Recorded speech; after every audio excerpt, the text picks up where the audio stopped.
દક્ષિણ ગુજરાતના ભાગોમાં વરસાદની સ્થિતિ હજુ વધુ રહેશે અને સૌરાષ્ટ્રના ભાગોમાં તો વધુ પડતી કાળજી લેવી પડશે. હજુ પણ વરસાદની સ્થિતિ તારીખ 28 સુધી જવાની શક્યતા રહેશે. ત્યારબાદ 30મી તારીખ સુધી પણ ઝાપટા પડશે. પરંતુ ઉત્તર ગુજરાતમાં જોવા જઈએ તો રોડ રસ્તાઓ બંધ કરવાની સ્થિતિ ઊભી થશે. મધ્ય ગુજરાતમાં પણ એવી સ્થિતિ થશે. આજે વરસાદ હોવા છતાં ઉત્તર ગુજરાતના ભાગો જળમગ્ન જેવા જોવા મળશે. જ્યાં જુઓ ત્યાં જળ પ્રલય હોય અથવા તો જળ સૈલાબ હોય તેવું જણાશે. આ ઉપરાંત પંચમહાલના કેટલાક ભાગો પણ જાગૃતિ રાખવી પડશે. ત્યાં પણ નિકાલ વ્યવસ્થા કરવાની યોગ્ય છે. સાબરકાંઠાના ભાગોમાં પણ નિકાલની વ્યવસ્થા યોગ્ય રહેશે, પાણી કરવાની યોગ્ય રહેશે. આ ઉપરાંત ઉત્તર ગુજરાતના કેટલાક ભાગોમાં પણ જળમગ્ન જે છે અને રસ્તાઓ રોડ બંધ થયા છે ત્યાં પણ થોડી જાગૃતિ રાખવી પડશે.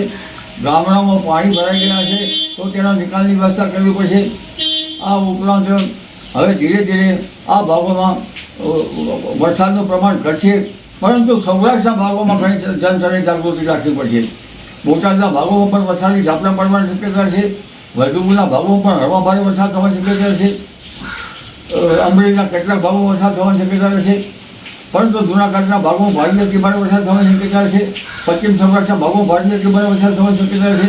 પોરબંદર દ્વારકાના ભાગમાં ભારેથી અતિભારે વરસાદ થવાની શક્યતા છે. ઉલ્લેખનીય છે કે જામનગરના ભાગોમાં પણ ભારેથી અતિભારે વરસાદ થવાની શક્યતા છે. કચ્છના કેટલાક ભાગોમાં પણ ભારેથી અતિભારે વરસાદ થવાની શક્યતા છે. દક્ષિણ ગુજરાતના ભાગોમાં વરસાદની સ્થિતિ હજુ વધુ રહેશે.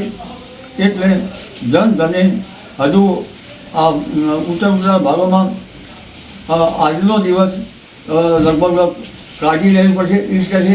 અને સૌરાષ્ટ્રના ભાગોમાં તો વધુ પડતી કાળજી લેવી પડશે, કારણ કે આ એક જબરદસ્ત વહન છે ડીપ ડિપ્રેશનનું, અને એક ભારે જલ સૈલાબ લઈને આવી રહ્યું હોય તેવું જણાય છે. જી, અમારી તમામ માહિતીથી અપડેટેડ રહેવા માટે જોડાયેલા રહો ત્રિશુલ ન્યૂઝ સાથે.